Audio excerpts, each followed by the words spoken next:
Playing a lot of tricks today. Playing a lot of tricks today. Ladies and gentlemen, boys and girls, this is the DK and Tree podcast with your host of your evening, Thomas Brown Jr. Let's get this thing started, baby. How's everybody doing tonight?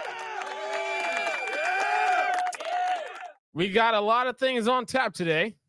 We got a lot of things that we're going to cover. We're going to talk about.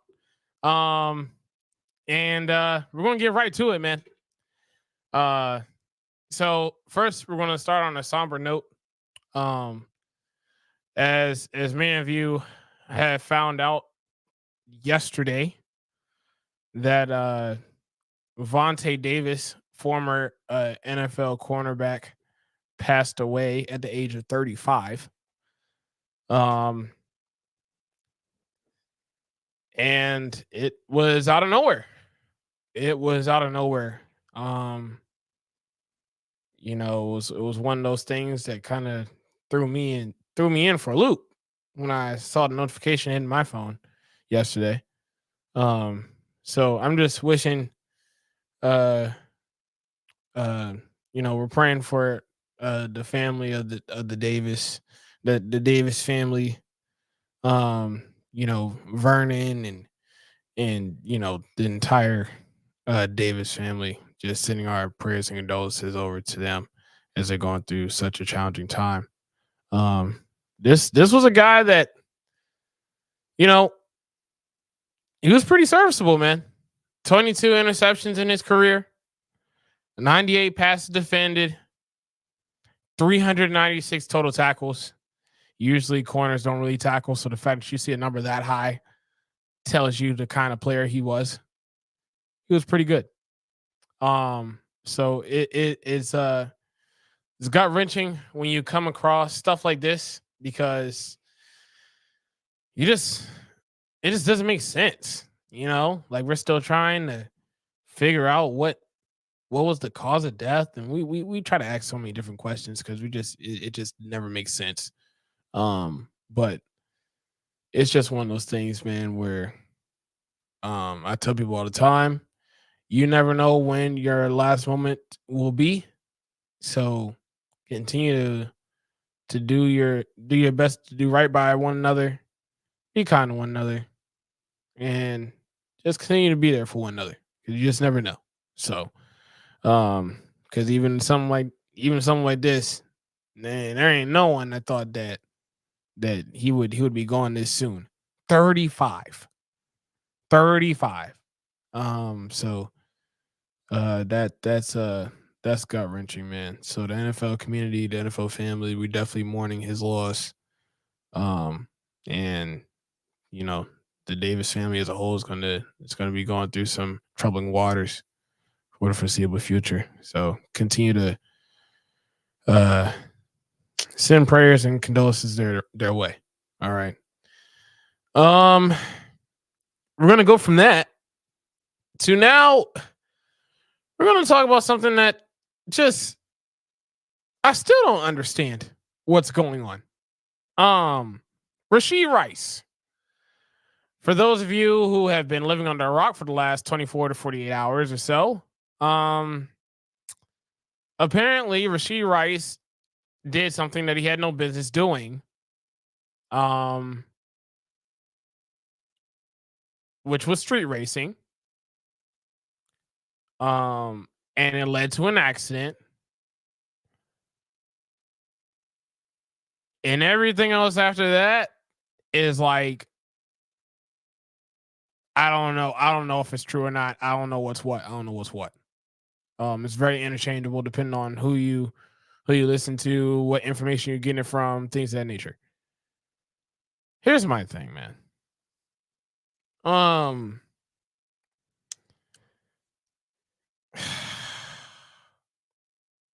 First of all, in a silly way, man, Patrick Mahomes can't catch a break, dog.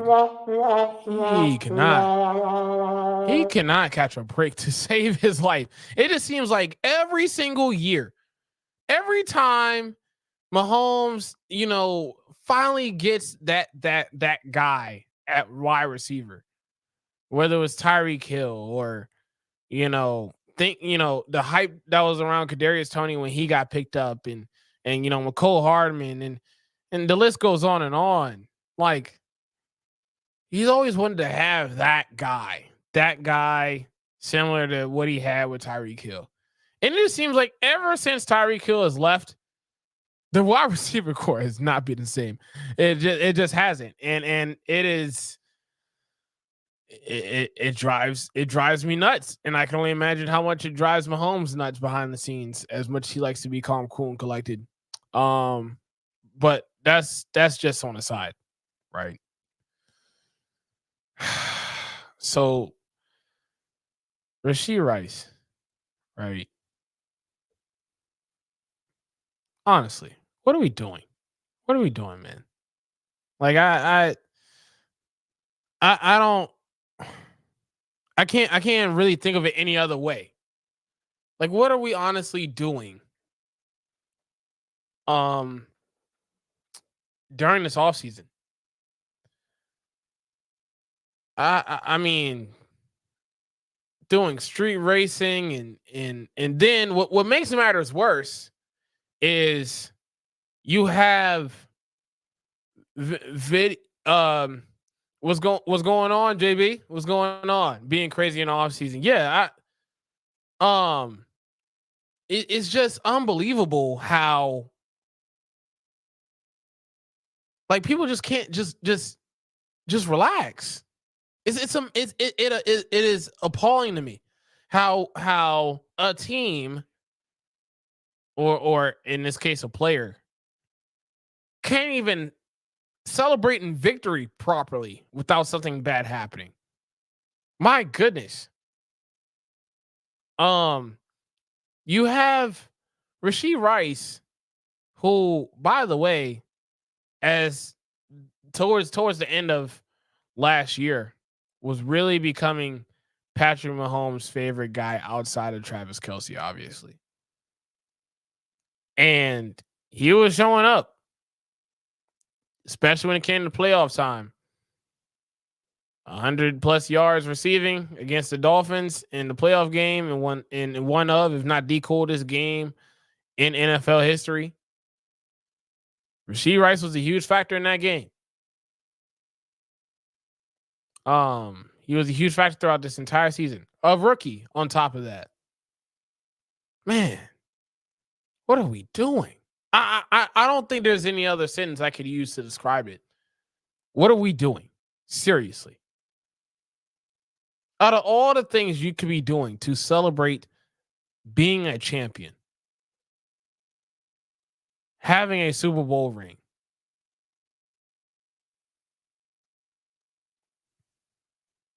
and we're doing this foolishness.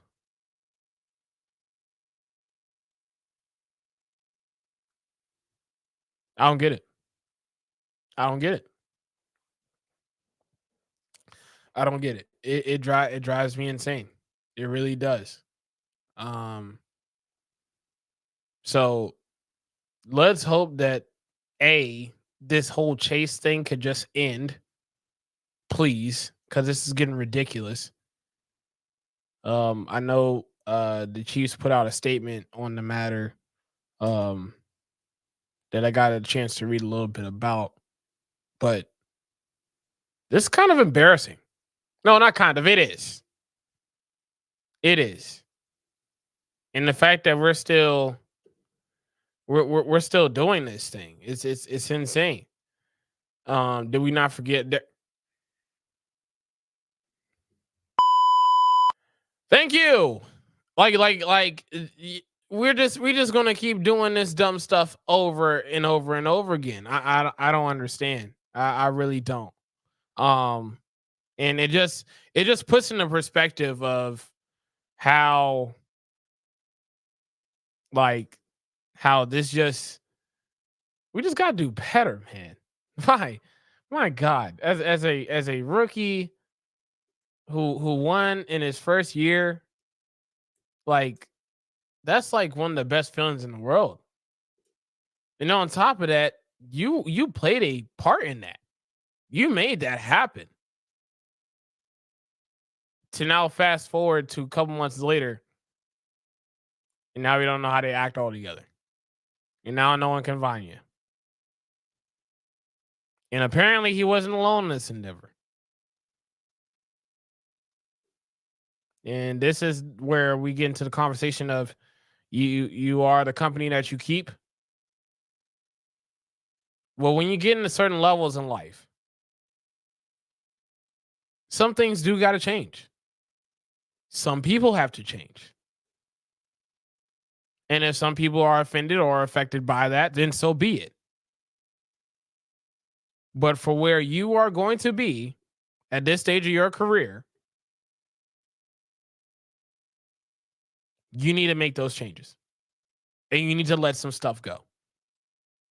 Because if you don't, they're going to cost you money. If you don't, it's going to cost you your career. And that's practically what's going on in both instances with Rashee Rice. And it sucks. Can't even get out of the rookie contract without doing anything stupid. It's insane. It's insane. So hopefully they get all that sorted out. Because at this point, every time I hear about it, it's just driving me completely crazy to even think about. So that just needs to be sorted out, man. That just needs to be sorted out. So that's Rashee Rice. We also had a trade going on from the city of brotherly love from a few days ago, where the Philadelphia Eagles decided to trade Hassan Reddick to the New York Football Jets, Jets, Jets, for a 2026 third rounder. And you know what? I get it.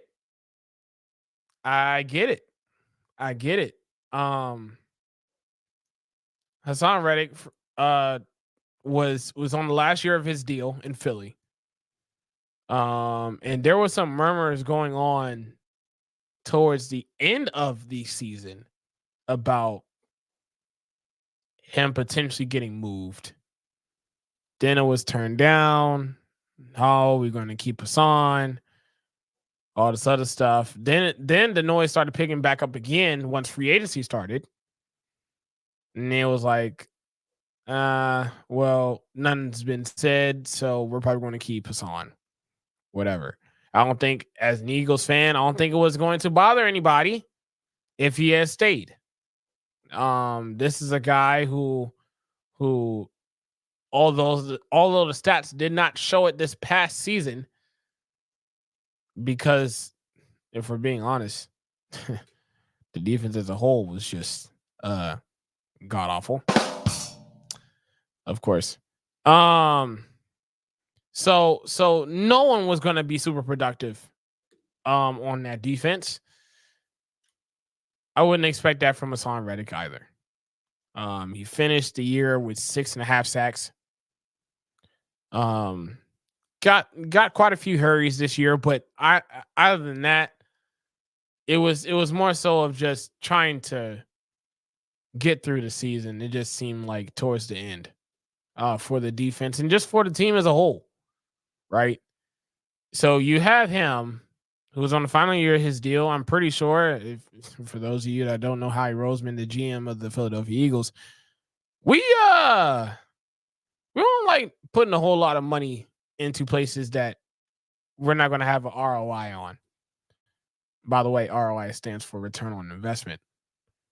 Not really our thing. You know, we're a front office that we may like you, but don't expect for us to love you. Now there are obviously exceptions to the rule, especially those two who just recently retired in this offseason. Talking about Jason Kelsey and Fletcher Cox. Those guys are Eagles for lifers. But if you're not fitting in that mold, then don't expect to get a huge payday out of us for a long-term deal. It's just not really Philly's thing. And Howie saw that this was what was going, those type of conversations were going to come up. If not during the season, then easily once the season was over. And he just said, you know what? We're gonna beat you, we're gonna beat it to the punch. We're gonna take care of this now.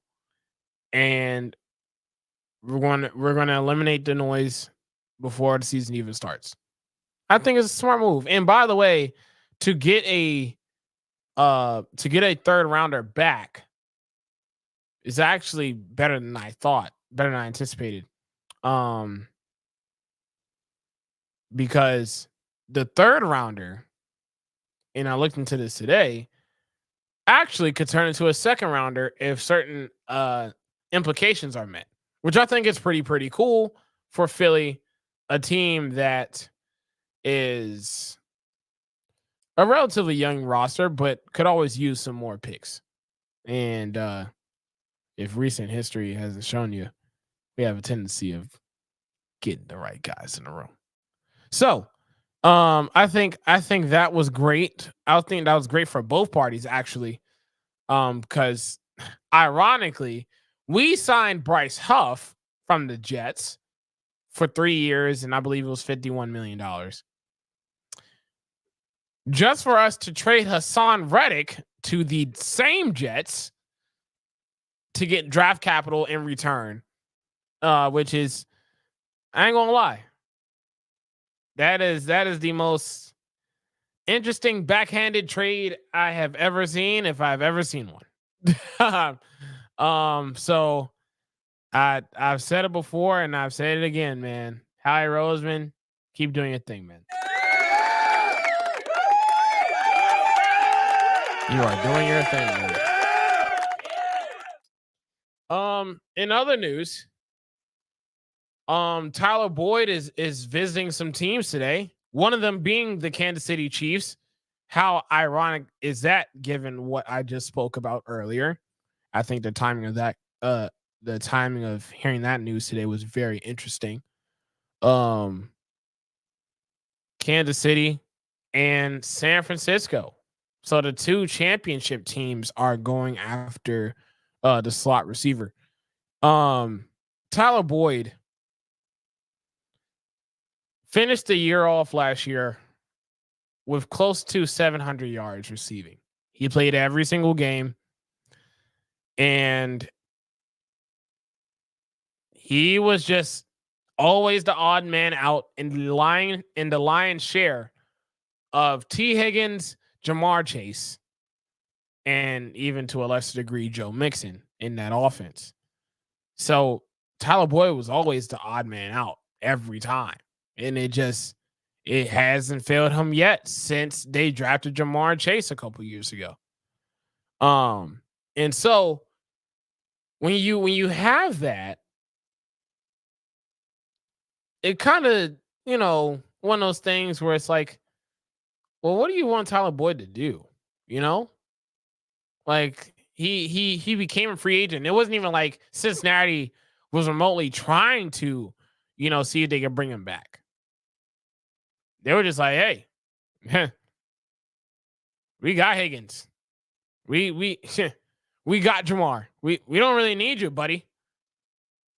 Which I just find that very, very interesting, given that, Tyler Boyd has been consistently durable and has found a way week in and week out to produce when given the opportunity. He just hasn't been given a lot of opportunities as of the past couple years due to Jamar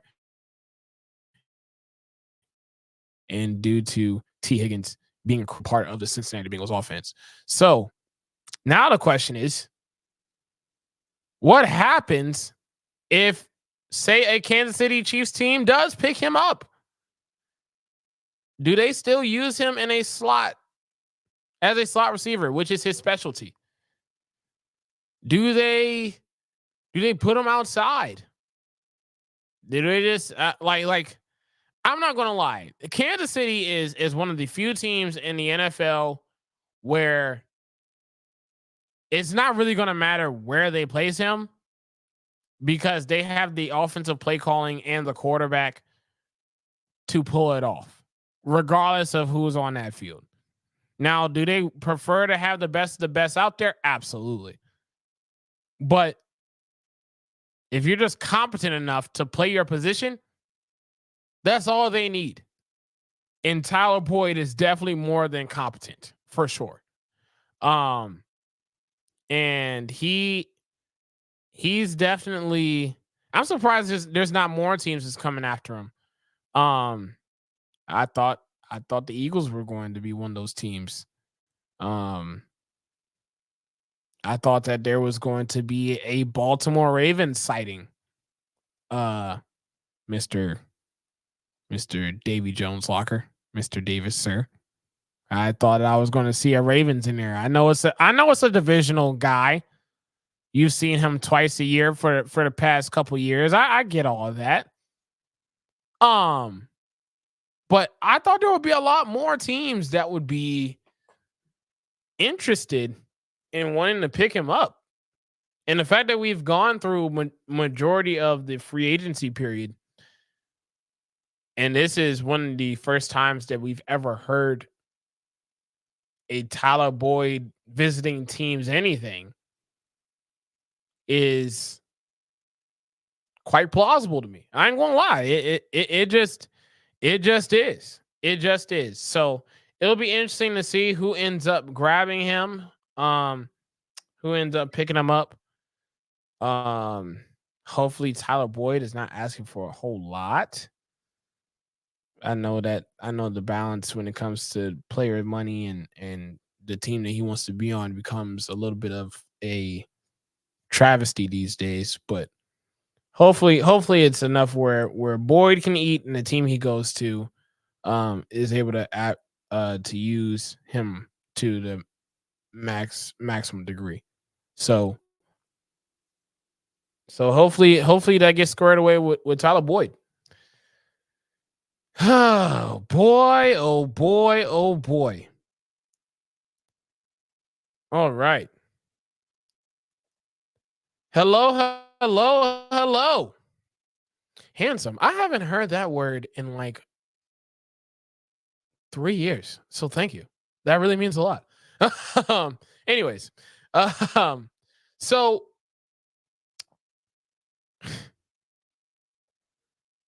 this happened right after the show ended last week, and I'm kind of bothered that it happened right once we went off the air on last week's pod. But Tre'Davious White got picked up by the Rams this past week. And you know what? For a 1-year deal,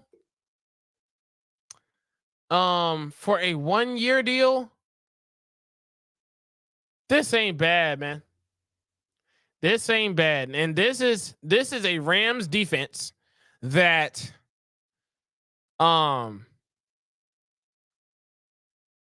is going to sorely miss Aaron Donald and his production and the attention that he brings. Sorely is going to miss him. And sure, Tre'Davious White is not Aaron Donald, but that's not what they're asking him to be. The concern is, though, is that what they're asking him to be is what Buffalo has been trying to ask him to be for the last 3 to 5 years, and it just hasn't happened due to injury after injury after injury after injury.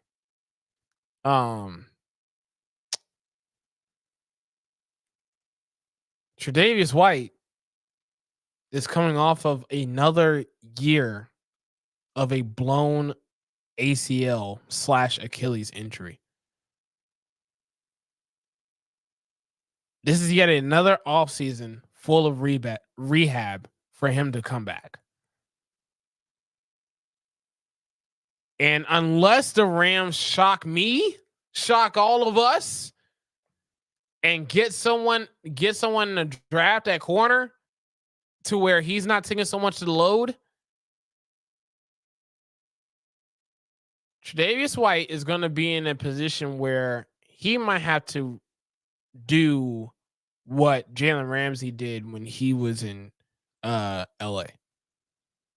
And I'm not sure if Tre'Davious White can do that. I don't think his body can do that. But I like the move that the Rams are saying, look, we understand that we have a need. Obviously, we don't know how we're going to handle the need, but we do need to shore some things up.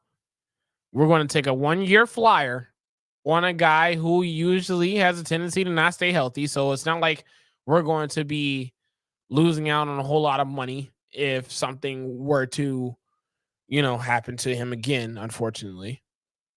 We're good. But we are going to take a flyer because at the end of the day, whenever Tre'Davious White does get on the field, he does produce. He does produce. He does shut off one side of the field. He is able to pick the football off if he has to. He's able to even garner so much attention that someone else picks the ball off. That's just what Trey White does. So continue to have a speedy recovery, Tre'Davious. We're hoping for the best, man, because you're getting towards the twilight of your career, and it would suck to kind of see it go out with a bunch of injury riddled seasons. So hopefully he's able to come back. He's able to play. He's able to play well, and to help a Rams defense who by the way, towards the end of last year, granted, you could point that towards the fact that they had Aaron Donald leading the way. That's totally fine.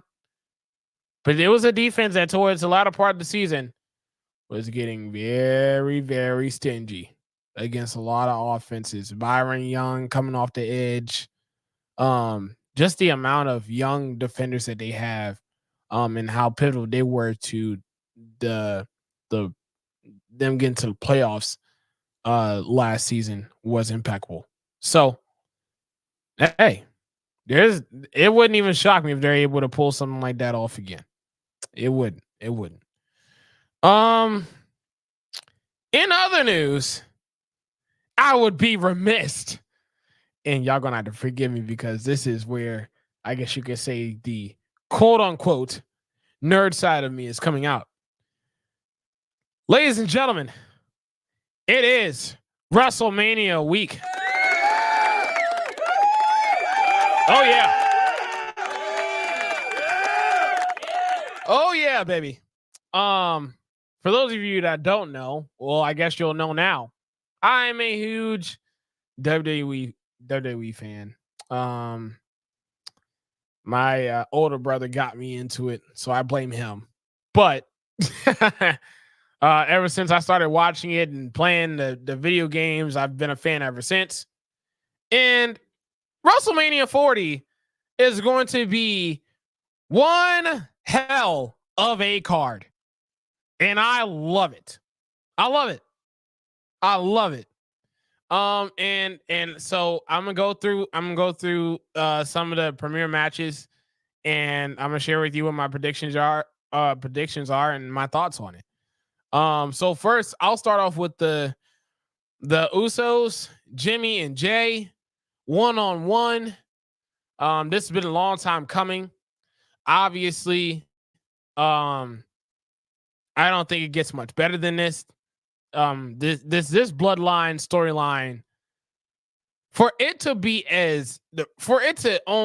not only be good, but it to be good for so long is impeccable. There's no other way to say it, any other way to phrase it. It is literally one of the best pieces of work that WWE has ever done in terms of a storyline perspective. And they get to put that on the spotlight with this match. Now, I've actually gone back and forth. with this one. I think it's only fitting that when it's all said and done, that Jay gets the job done and beats the crap out of Jimmy. Please, please, I beg of you. Um, Jay is Jay's character right now is at a place of straight up, you know, the fans like him, but we still need something to kind of sink our teeth into. Like we need some statement wins for us to sink our teeth into, and it hasn't happened yet. It hasn't really happened yet. And the reason why it hasn't happened yet is because Jimmy and Solo Sokoa keep interfering in this man's matches, whether it's tag team titles on the line, intercontinental titles on the line, you name it. If Jay Uso was going after that title, he was getting screwed every single time. And it was terrible. Terrible. So I'm glad that they're able to have this one-on-one match. I think Jay finds a way to get it done. And I think when that happens, it will set the stage on what should be an all-timer of a WrestleMania. The next match we'll discuss is the Sami Zayn versus Gunther for the Intercontinental Championship. Boy, oh boy. Gunther's great, man. Gunther's great. Shout out to him, man.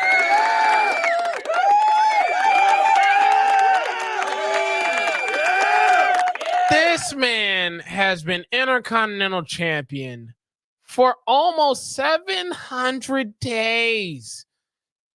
And oh, by the way, yes, he's a bad guy. And usually when you're a champion and you're the bad guy, usually if you're, especially in his case, you have a faction. And a faction is when you're in a group with 2 or 3 or more people outside of yourself.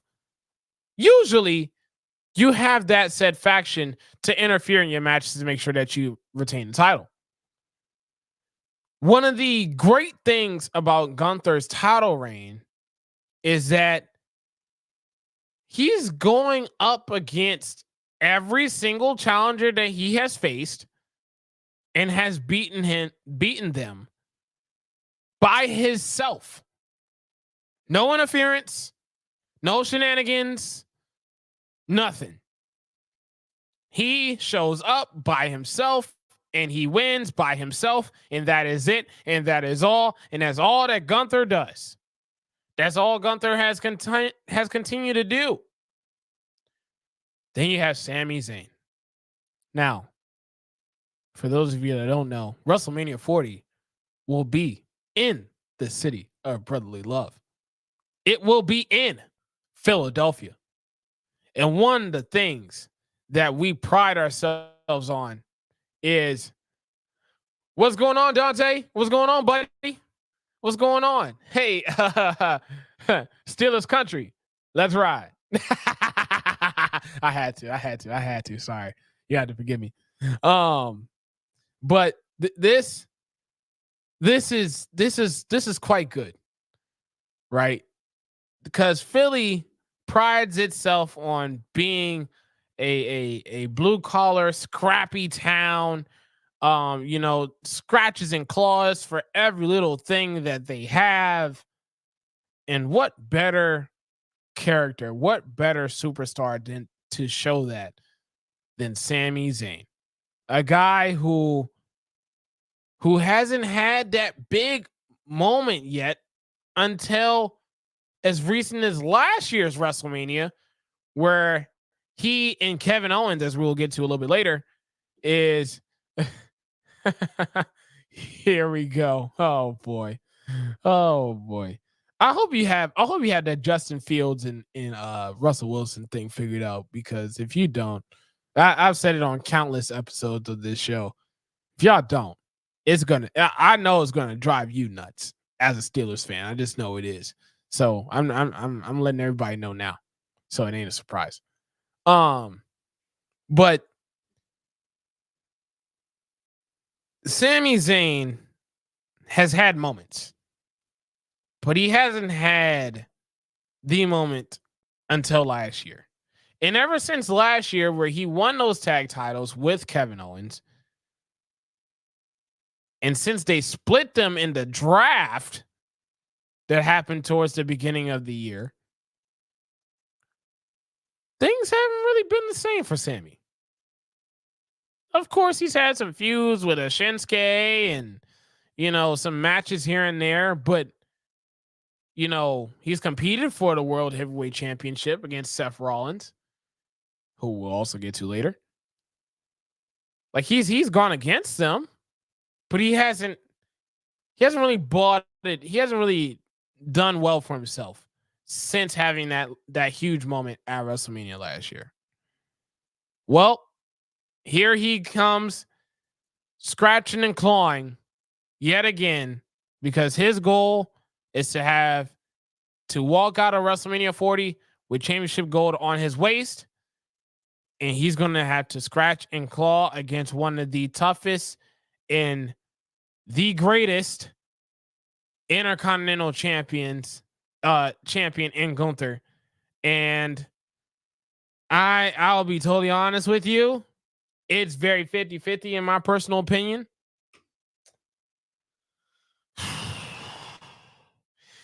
Give me Gunther, man. I think he retains. It's going to be a great match. These are two great workers, by the way. Hopefully they get enough time to do all that they need to do.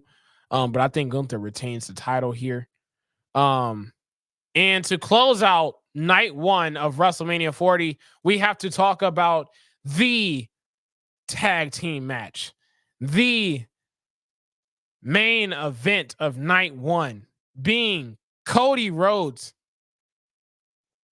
and Seth freaking Rollins against Roman Reigns and, for all of you Attitude Era lovebirds out there, The Rock will also be in that main event. And I ain't gonna lie, man. It don't get much better than this. Now, me personally, and I know I'm not the only one that speaks for this, I think I would view this tag team match a little bit differently if Cody wasn't getting beat up so much over the past couple weeks. For those of you who don't watch Monday Night Raw, as recent as yesterday's show and the week prior, Cody Rhodes, he may have had his moments where he has talked a big game, but when it has come time to come face to face with The Rock in particular, he's been getting packed up and sent to the gulags every single time. And it has been bad. So bad that last week's beatdown continued after the show went off the air, which is something that WWE doesn't typically do. So, you have that to happen. Then you have last night's show where Cody, he's teeing off on Rock, and Roman gets in the way of everything and just spears the crap out of him, sends him packing.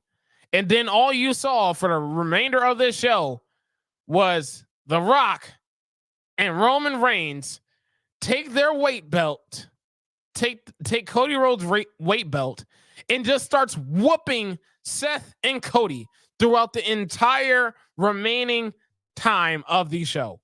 Just brutally whooping them like government mules. It was insanely bad.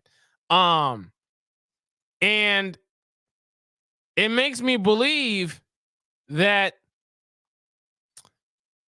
maybe Rock and Roman should win this one. Maybe The Rock and Roman Reigns should win this match. And I say that because if they're able to just simply say, hey, look, man, it doesn't get much better than us. There's nothing that you can do. There's nothing you can say about it. Cody, if you really think that you're going to win this title, you have to go through any and everyone to do so, the same way that you've scratched and clawed over the last three last 3 to the last 2 years, but for the latter part of the last 3, oh yeah, you're gonna earn it. I'm here from 40,000. Oh my God, be careful, buddy. I never thought that you would be a guy afraid of heights. But thanks for joining us from that high up in the air. But yeah, if Cody's going to get it done, he has to go through all of us. He has to go through the entire bloodline, and I love it. I love it. Make it happen. Make it happen. Because the only reason why I say that is, as much as I would like to see Cody and Seth win this match, it would be interesting to see what happens when the match is over. Because you got to remember, Seth has a match of his own against Drew McIntyre on the following night as well for his title. And say they lose this match, this is going to sound crazy to say. I hope it doesn't happen, but there could be a possibility that Seth ends up beating up on Cody too, saying, "Look, man, I'm thinking I'm going to bat for you and doing all this other stuff just for us to sit up there and lose. Man, nah, I'm done with this." And starts beating Cody up and sends him packing, and that closes up night 1. Cody to get it done. I hope so, man. I hope so. We're going to get into that. So I have Roman and The Rock winning the tag match to make the main event of night 2 that much more special. So that is going to be that. Then we start off Sunday's matches with AJ Styles versus LA Knight. Yeah. Drew is going to win and Priest is going to catch in. Ooh. Would I be a fan of that? You know what? Okay. I'm gonna have to give that some more thought. AJ Styles versus LA Knight. It's very simple. They don't like each other. AJ has been a thorn in LA Knight's side for the latter part of 2 to 3 months now, ever since AJ came back from being sent to the gulags by the bloodline, and Solo Sikoa in particular. And AJ Styles feels like LA Knight has took his shine, took his spot of going after Roman in the title. And it has not been the same since. So much so that LA Knight went over to AJ Styles' house and beat him into shreds. That the police had to hook him up and send him packing. But of course this is wrestling, so of course he was able to come back the following SmackDown and cause a whole ruckus with AJ that way still, because that makes sense. But anyways, this is going to be a great match also. I'm very excited to see how they book this one, because I think you just have to have LA Knight win, please. I don't think LA Knight's shine is going to be the same if he loses. He loses to AJ Styles. Boy, I think there's going to be a certain amount of fans that's just not going to view him the same. And if that's the case, then there is no title, there is no reign that could justify that. It just won't. So, hopefully LA Knight pulls it out and gets the job done in that match. Reminds me of the old days. I love it. Absolutely. Exactly how it's supposed to be. Now we have the triple threat between Kevin Owens, Logan Paul, and Randy Orton. Now, this triple threat match is for the United States Championship, and these are 3 guys that quite honestly, are going to tear the house down. It wouldn't even shock me if this match ends up being match of the night. It wouldn't shock me at all. Um, the way that they have managed to go with this storyline of KO, Kevin Owens and Randy Orton, not necessarily, making it a triple threat match. I mean, granted, they want to have the United States Championship, but they just both can't stand Logan Paul that much more. Um, that much more. And so and so when you have that, it's one of those things where you're kind of like, huh. So this is basically going to be a 2-on-1 handicap match. Is what it sounds like to me. I mean, okay, cool. But that's obviously not what it's going to be. I think it's going to be. There's going to be a moment in a match where it might just be Orton and Kevin Owens in the ring, and it's just them two, and they just box it out, turn into a prize fight, as Kevin Owens used to say, or would love to carry that moniker. And I think it would be great. I think it would be great. These guys as a whole have not only created a match that people care about, but people are going to enjoy, because every single one of these guys, their skill sets complement each other. They complement each other. And I love when there is a match that has different styles, but is still able to produce greatness in the ring. And that's exactly what these three guys are primed to do. No pun intended, of course. But who do I have winning this match, though? I wouldn't be mad if any one of these guys were able to come out the match as the winner. But if I had to choose, give me Kevin Owens, man.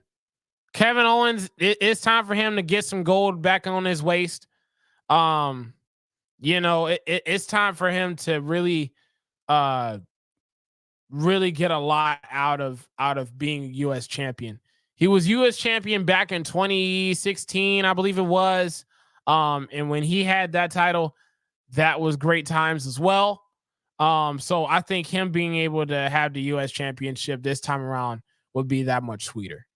But that's just me. Then you have Io Sky going up against Bailey for the women's title. And I like this storyline, man. I like what they're doing. This is basically Bailey against Damage Control, a group that Bailey built, a group that Bailey led, and this is the same group that turned on Bailey. Like literally not too long after she won the Royal Rumble, which, by the way, she went from first to last, which is very insane. I actually think she holds a record for the longest time that she's been in the Royal Rumble. Pretty impeccable, if you ask me. But Bailey pulled it off, and I think it only seems fitting that Bailey comes out on top in this match. I don't think that you have all these segments where Bailey is having to constantly go through the amount of trust issues, who's going to be by my side, who's not. I still have the whole Damage Control group that I have to go up against, that I have to deal with. They're constantly nagging at me. They're constantly being a thorn on my side. Like, what are we going to do? The guy, the ladies that the group used to beat up, had no, they have no problem helping Bailey, but they're having trust issues themselves, because they're like, look, man, like you took me out of action for some time. You had me on the show for some time. Like, what you want me to do? And I just love that so much. I think Bailey gets the job done with that. and I think that's gonna make up for a great match itself. Um, then we have Seth freaking Rollins taking on Drew McIntyre. And I want to go back to this last point here about Drew McIntyre winning and Damian Priest cashing in. Now, I wouldn't mind that. I wouldn't mind that. The only question I would ask is that with you making that decision, what do we do when a CM Punk comes back and he's fully healthy? Because what was going to come to mind to me was, regardless of who in the hell won the match, the number one contender when he was 100% will be CM Punk. It should be CM Punk, and it should not be anyone else but CM Punk. And I still stand by that to this day. There is too much bad blood between the three of them, Seth, CM Punk, and Drew McIntyre, for that not to happen. Shoot, if you could just give me a triple threat match at the SummerSlam if you want, go for it. That's totally fine with me. But there has to be some match that involves CM Punk some way, somehow, in contention for that championship. And personally, I think because Seth doing so much, and I think with Seth getting beaten so badly in this tag match the night before, man, when he shows up to that match against Drew McIntyre, he's gonna show up to that arena and he's gonna be bandaged up. His ribs gonna be bandaged up. He's gonna have the bad back, because remember, that was the storyline that he had at the beginning of the year about him having the bad back and the issues that he's had over the years. You know, the bad back's gonna show, and it's just gonna be moment after moment where it's just like, man, you know what? Maybe Seth shouldn't have been involved in that tag match altogether. Yada yada yada. Then Seth gets some life. He starts having his whole comeback scene where it feels like he's John Cena 2.0.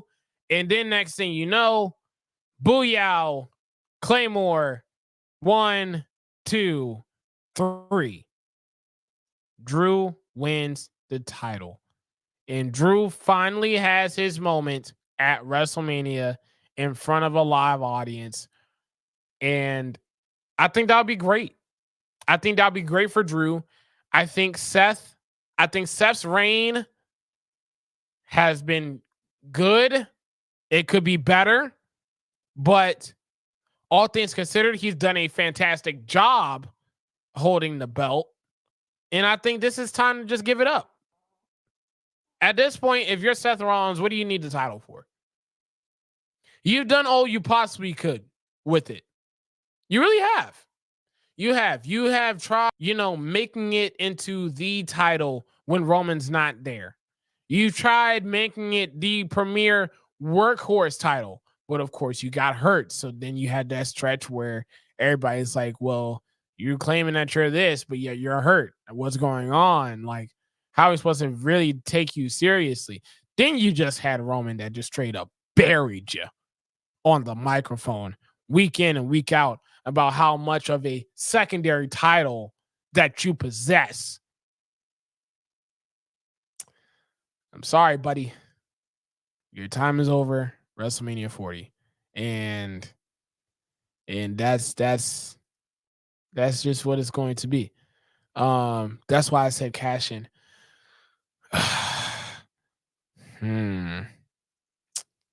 Cash in on Drew?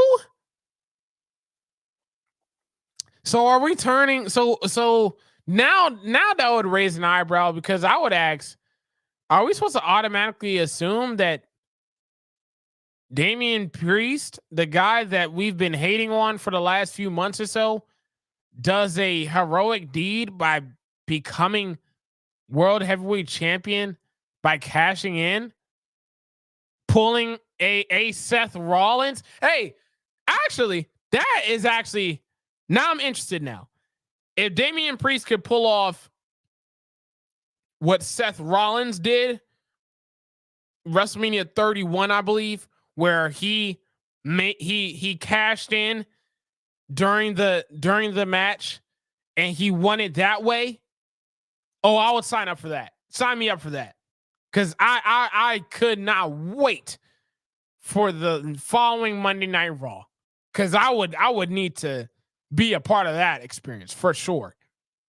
So if that's the kind of cashing that we're talking about, okay, book me, book me on that one. But if it's something that's going to happen after the match has concluded, I personally just don't know about it. But hey, maybe there's a way around it. Obviously, Drew McIntyre and Damian Priest do not like each other, and that's been going on for months. So maybe you can have a situation where you can have that storyline come into play. But hey, that's just my take on it. But let me tell you something right now. Drew better win this match. That is what I will say. Drew McIntyre better win this match. If he does not, your whole momentum will dwindle by a lot. Because that would mean that you have lost to Seth Rollins 4 times in a row that y'all face one another. And in all separate cases, Seth realistically was not 100%. Back, knee. What happened? Oh, the whole bloodline issue started arising back at Crown Jewel. And he was still having the issues with the back. If you find a way to lose to a guy that just had to go through a tag team match, a brutal tag team match, because I think it is going to be brutal. I think it is going to be ugly, and I think it's going to be ugly real fast, by the way. If you lose to that guy, I'm telling you something right now. The fans are not going to view you the same. And I don't blame them. And I'm one of them. You lose to that guy that's been battered and bruised and bloodied. I'm pretty sure because there has to be blood involved in that that match.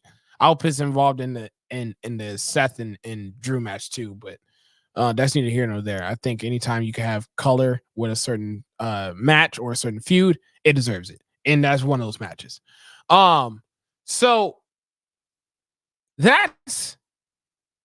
you cannot afford to lose this match, Drew. You cannot afford to lose this match. You cannot. So I predict that Drew gets it done and Drew finds a way to finally have that WrestleMania moment. And then the night 2 main event concludes with Roman Reigns versus Cody Rhodes. Now, as I predicted in the tag match, this is a bloodline rules match, which means anything goes. Which means I think everybody and their grandmother going to get involved. I think every Samoan that you can think of is going to get involved in this match. They just are. They're just going to get involved. They're going to get scrappy. They're going to get nasty, and it's going to be crazy. And I think it would be perfect. I think it would be perfect for Cody to get it done. And I'm going to just keep it as simple as this. I know as a fan, I did not invest 2 long years of you returning to WWE, having the classic feud that you had with Seth, to win the Royal Rumble last year, to get screwed out of the main event of WrestleMania 39 last year, to win the Royal Rumble again this year, just for you to lose again.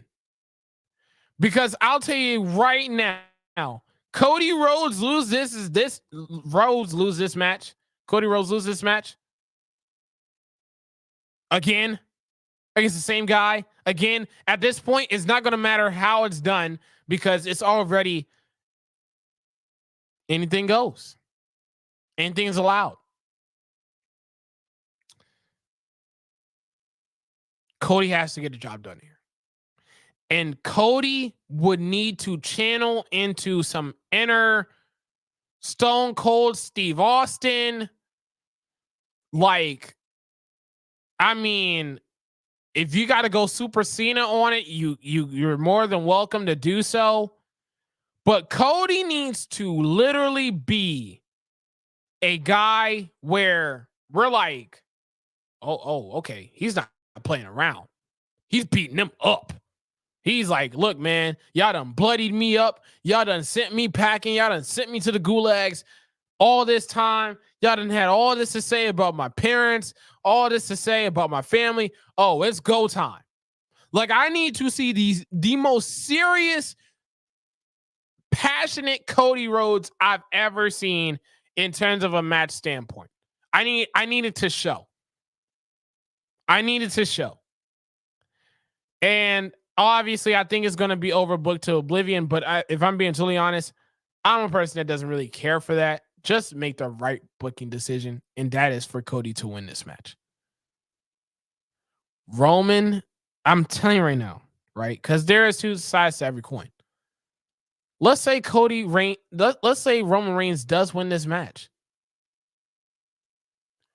Who else is going to contend for that title until Rock does in next year's WrestleMania? Who?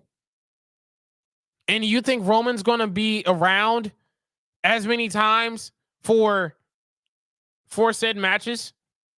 No, he's not. He's already having a part-time schedule as it is. I don't think that's changing at all. It's just not. And Roman has had the historic reign. He's had the championship. He's been the guy. Since 2020, he's carried this title for 4 straight years. Let it go.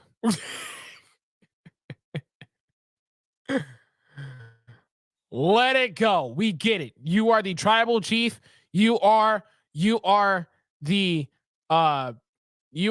man of the hour. You preside at the island of relevancy. I get all that. All of it. You are the champion. Some want to put you in a conversation of being the GOAT. You are this generation's GOAT, I'll tell you that much. But nevertheless, that is who Roman Reigns is. I get that. You can afford to finally let it go. Because if you don't, no one's going to care about Cody. No one's really even going to care about Roman anymore. And WWE, for maybe until SummerSlam, which is their next big pay-per-view after WrestleMania, if I'm not mistaken, will be very, very bleak. Because there is no top guy to chase Roman. There's not going to be a whole lot of fans that's going to be behind Roman being the champion. The journey that he's had being the champion. The fatigue will set in. And when it does, we're going to be looking at some sad state of affairs going on in WWE. So let's just not have any of that happen. Let's have a great match. Because, by the way, I don't know why everybody keeps forgetting that last year's main event of night 2 of WrestleMania wasn't a great match. It was. If you didn't, go watch it. It's on YouTube. WWE posted it. Go check it out. It was awesome. Have a great match like you did last year. Overbook it to the nth degree. Bring John Cena if you have to. Bring Stone Cold Steve Austin if you have to. Bring Jey Uso if you have to. If you had to do a whole Avengers scene to do so, do it. But when I have the conclusion of that match, it needs to be Cody Rhodes standing tall as the champ.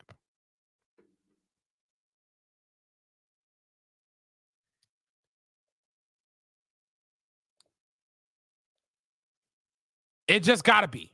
It just gotta be. It can't be any other way. It can't be. Yeah, we've invested too much time. We've seen so much story being built into this match, into this superstar in Cody Rhodes to be the next generation's John Cena, if you will, of being the top guy, the baby face, the good guy, if you will.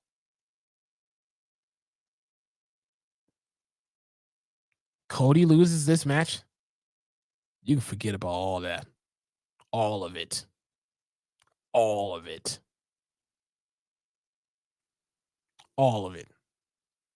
Now, hey, if you want to be nasty with it and have Cody win, but then Damian Priest cashes in on Cody, okay. that will be insane. That'll be insane. I actually would be interested to see how Twitter blows up if that ends up being the case more than anything else. Because I think if that cash-in happens, now we're talking. Because now Damian Priest gets some steam again. But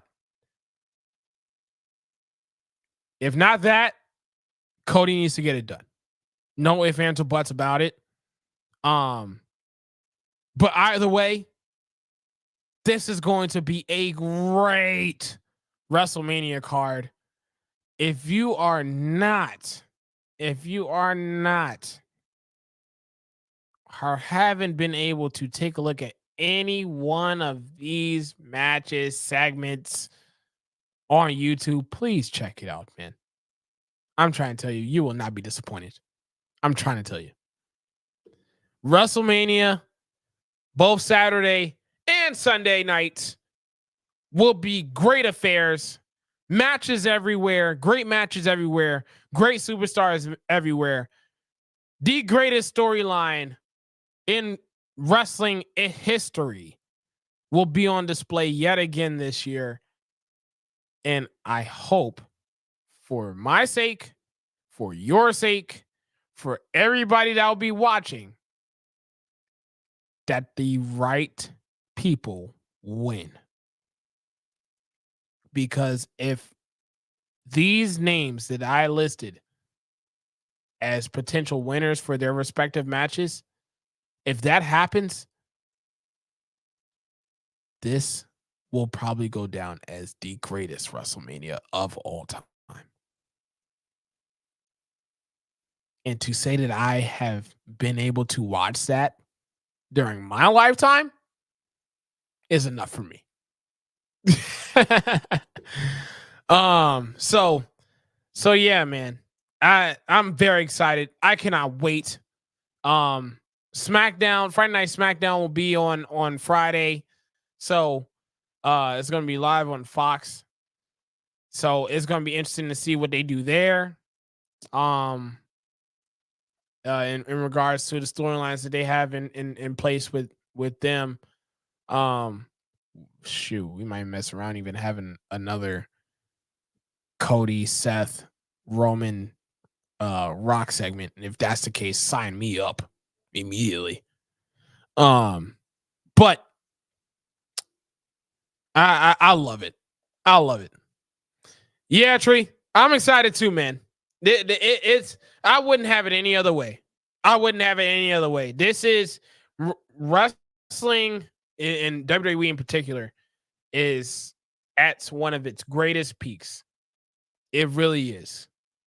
There's so many guys to root for. Triple H. You know what? Shout out to Triple H, man.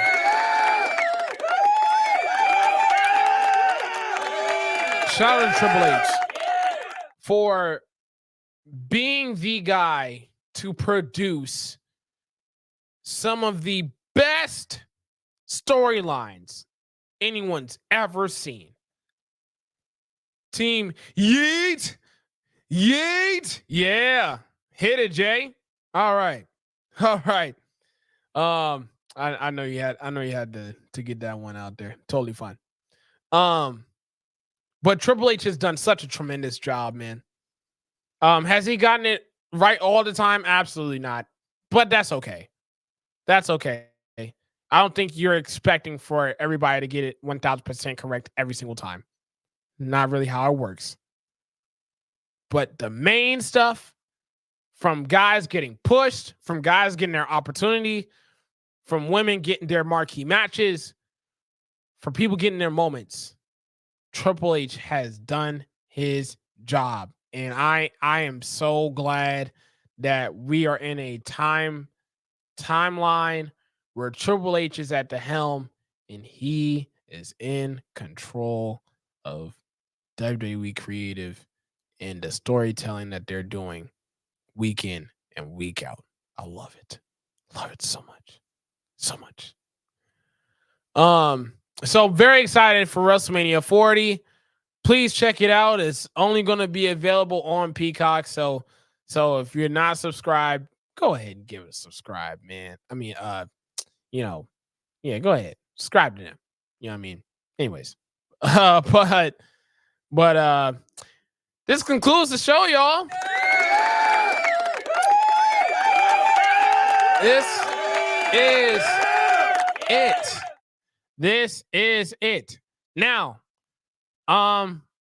thank y'all so much for watching for as long as y'all have and hearing my voice for as long as y'all have been able to. Breaking news, we're going to be doing a special edition of the DK and Tree podcast this Friday afternoon, covering nothing but WrestleMania weekend. I am so excited. Me and the man of the hour, my main man, 20 grand, 80 grand, 100 grand, Mr. Davis himself. We're going to be on and popping with this thing, man. So I'm very excited. So keep your eyes, keep your screens on the lookout for Friday afternoon. And I cannot wait for the weekend and the rest of the week that's upon us. This has been Thomas Brown Jr. Oh, are we doing it for real? Are we doing it for real? I didn't know, Tree. Let's go. I'll do it, man.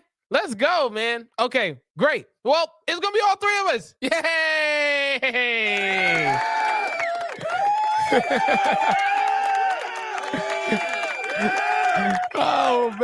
Oh man. Breaking news on the spot. I love it.